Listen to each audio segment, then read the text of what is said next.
Mga buhing santos, welcome sa atong Dr. DF podcast sa atong YouTube channel. Kini po sa na Dr. DF, researcher, author, and juris doctor. Ako kamo merapiton, di karon nga lima ka mga andana, the five phases on how Protestantism contradict the church teachings. So giunsa ba nga kining 49,000 ka mga Protestant religions all are in uniform, nagkayusa sila in attacking and contradicting the church teachings. Giunsa ba niini? Dunay lima ka mga andana. O kining lima ka mga andana nagkahiusa kining 49,000 ka Protestant religions in attacking against the kingdom, the church that Christ has founded. Number one, nila nga andana. The first step kung giunsa sa Protestantism, assuming church authority by withdrawing from the Christ-founded church. So step number one, may pundar sila sa ilang kaugalingon nilang grupo pinaagi sa pagtalikod by withdrawing from the Christ-founded church. They went out from the kingdom that Christ has founded. Og niya kini giwarning ni San Juan, 1 John chapter 2, verse 18 to 29. Nga dunay grupo nga muhawa gikan ni anang gingharian nga gitukod sa Dios. People will be revolting, protesting against the kingdom that Christ has founded. Ug mo'y hinungdan nga gitawag ka ng Protestantism because they revolt, they protest against the kingdom that Christ has founded. Sila may protesta na kigbatok niya ng gingarian na gitukod sa Diyos. Likewise, Satan protested revolted against the kingdom of God. Isaiah 14 verse 12 to 14. Mausab kini pinamuluhan ni Martin Luther in 1517. So duha ka tiil ang gisukaran ni Martin Luther sa Protestantism. Ang Arianism, pinaagi ni Father Arius, nga una yudto nga may protest in the 3rd century o sa kapare, nga paagi niya nga si Cristo dili Dios o gisunod kana sa Iglesia ni Cristo Manalo, Jehovah's Witness uban pa. Ikaduha mo si Bishop Nestorius nga may atake against Mother Mary in the 4th century. So kining duha, usa ka pare, usa ka obispo, nahimong duha ka tiil ni Martin Luther, 3rd and 4th century. Martin Luther protested against the church, 1517. Ug out of Martin Luther, nganong midaghan man kini, niya sa step number 2, phase 2, giunsa nila nga may contradict sila sa church teachings. Niya ang step 2. After nga may pahawa sila, after moving out from the church, they make the Holy Bible as the source, the only source of authority. So human ilang gikapi, after copying the Catholic Bible, human namuntar kini, gikopya kini, and Martin Luther invented his Luther Bible. O kining mong Luther Bible 1534. Iya ka nang giprint, translated to German language. O out of this, gipadaghan ang mga Luther Bible, Protestant Bible. Hangtod ngang 73 books. They reduced it to 66 books. Og out of this, nahimong number 1 selling books ang Holy Bible Protestantism mo'y gipadaghan niini. Nganong gipadaghan? Because they want the Holy Bible to replace the church. So instead, there is a church na dunay gingharian, dunay simbahan nga gitukod sa Dios. They replace the church with the Holy Bible, but Protestant Bible, not Catholic Bible. That is deception. So niining putuhan karon, dili ikatinga nga sagad batid sa Bible mga Protestante, because they replace the church with the Bible. Niining putuhan karon, unsa bay gihimo niini? In order to replace the church authorities, so pulihan na sab ang church authorities. Dili na maminaw, never to listen to the church authorities, so that they replace the church authorities with Bible alone. So sa Bible ka lang mubasa, do not hear, do not listen to the church authorities. You use your eyes, Bible alone, mauray imong basahon, never to listen to the church authorities, never to listen, dili maminaw sa church magisterium. Nining putuhan, nakasupak kini sa Matthew chapter 16 verse 19, nga gihatag ang key of the kingdom of God. The key, the authority in the church. And these Protestant groups are attacking against the authority, the key of the kingdom. Misupak usab kini sa Mateo 28, 19-20. Kaya gitagaan kagahom sa Diyos sa pagpanudlo, the church authorities, baptize them in the name of the Father, the Son, and the Holy Spirit. This Protestantism usurp that teaching authority. Gibungkag. Niining putuha, they did not listen to the church authorities. They rejected the church authorities. O busa, they violated ilahang gisupak. Ang Luke chapter 10, verse 16. Ang mamati kaninyo, namati kanako. Ang misalikuay kaninyo, misalikuay usap kanako. Ug nganong nahitabo ni? Because they replaced the church with the Protestant Bible. They replaced the church authorities with Bible alone. And that is deception. Gipulihan ang sinsabahan ni ining Biblia. Gipulihan ang mga tinugyanan sa simbahan, the church authorities. Gipulihan ang kaparian, gipulihan ang obispuhan, gipulihan ang mga kardinal, gipulihan ang Santo Papa. Bible alone. That is the second step. Third step, gihimo ang private interpretation of the Holy Bible. So pagbasa na sa Biblia, dili na maminaw sa church authorities. So that kung unsay masabot sa reader, mauna ang ihang ideklara.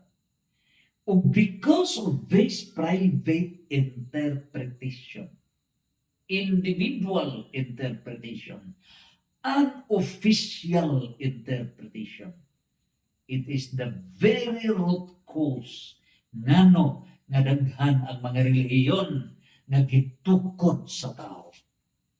Inisa mo 49,000 ka mga Protestant religions. Ngano?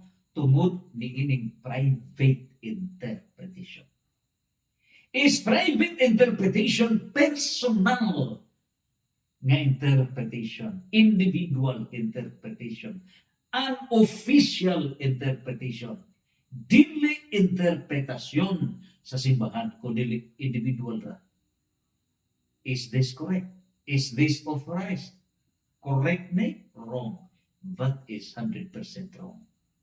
And this is condemned by St. Peter sa 2 Pedro 1:20, chapter 1 verse 20 of 2 Peter. Si St. Pedro may padayon nga dili insakto nga ang tao muhubad, siya lang muhubad sa balaang kasulatan. Dili pwede ang private interpretation. Kaugalingong panabot, dili mao. It's wrong ang kaugalingong panabot. Ano? The owner of this Holy Bible is the church. And the church has the official authority to interpret. Mao ka na apan nahitabo satanas deception. Ug mao kini ang third step, private interpretation. Ug tungod niining private kaugalingong panabot, mao na bitoy hakaw ang 49,000 ka mga Protestant religions. Mao kini na.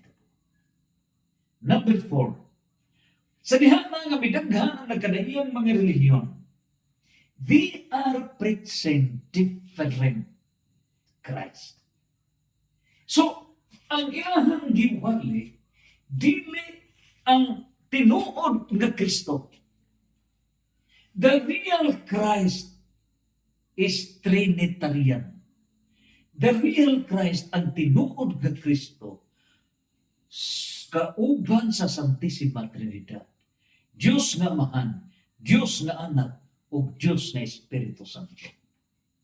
Ug tungod sa private interpretation, kaugalingong pagsabot sa Protestantism, nawa na ang Holy Trinity. Pagpapas sa Holy Trinity, gipapas ang pagka-Diyos ni Kristo. Ug niining tanan, giun sa pagpaagi niini. Ilang gitudlo nga tuo ka lang ni Kristo, Christ alone, without the church. Dinhi ang deception. Evangelizing Christ alone without the church is a deception. Ug nganong different Jesus man? Tungod kay ang lawas ni Kristo is a mystical body of Christ, which is the church. So kining simbahan nga gitukod ni Kristo is His mystical body. The church is His mystical body. Ang simbahan mao ang iyang lawas. Therefore, Christ who is the head and the church nga mao iyang mystical body. Colosas 1:18. Dili mabuwag, it cannot be separated between Christ who is the head and the church, His mystical body. The body and the head cannot be separated. Dili mabuwag si Kristo nga mao ang ulo, dili mabuwag ang simbahan nga mao ang iyang lawas. And so, all the 49,000 Protestant religions are separating the church, cut off ang church. Christ alone, faith alone, Bible alone, grace alone, Christ alone. Without the church, that is different Jesus. Mao kini ang giwarning ni San Pablo, 2 Corinto chapter 11 verse 4. Pabantay ka mo. Kay dunay magwali nga sukwahi sa among giwali. Contradictory teachings. Nagtudlo og laing Hesus. They are teaching different Christ.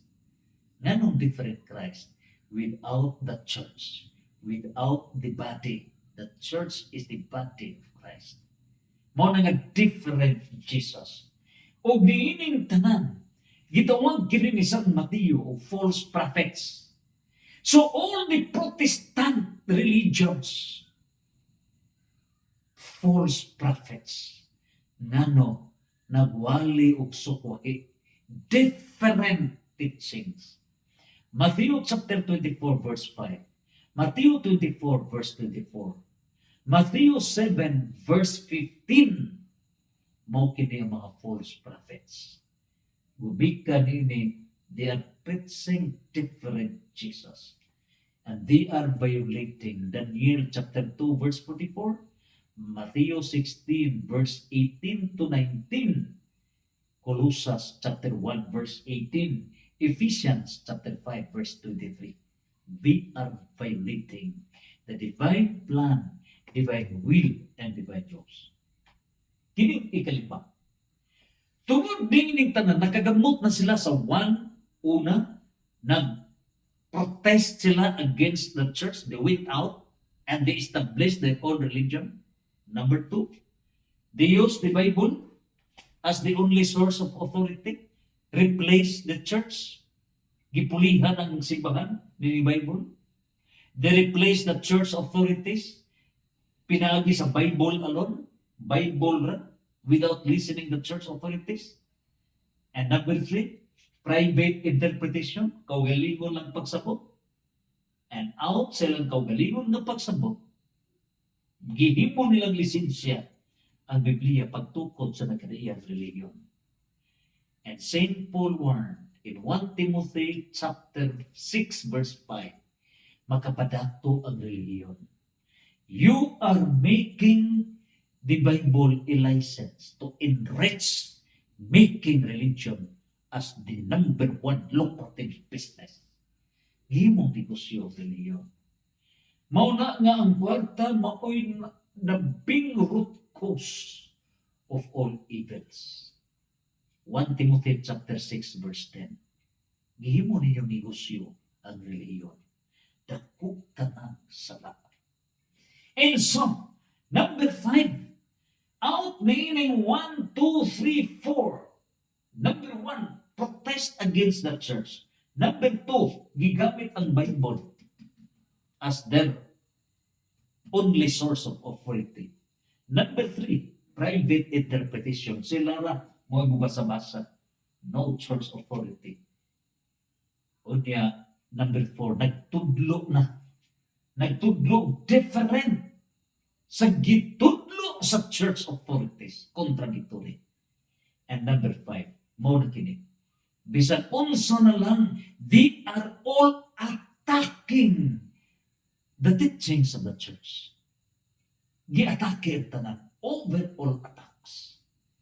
And they are replacing with false teachings. And these false teachings are condemned by St. Paul in Galatians chapter 1, verse 8. Bisa ng anghel sa langit manakog din siyuta o magwali na sukuhi sa among giwali ipatunglo kini. And therefore, downfall of Protestantism by virtue of Revelation chapter 12 verse 11. All the deceptions, kining mga limbong mapukan kini sa dugo sa nating karnero o sa kamatuuran na isang nila. The blood of Christ and the power of the Holy Mass and the apologetic truth. Catholic faith defenders defend against Satanism. Do all sanctifications. See if they does. Meaning tanan. With the Bible apostolate, basic ecclesial communities, and Catholic faith defenders, triangular power of the church, kining tanan. Pagbukan sa Protestantism, omega of Protestantism deception. Santos, Santos, Santos, fiat!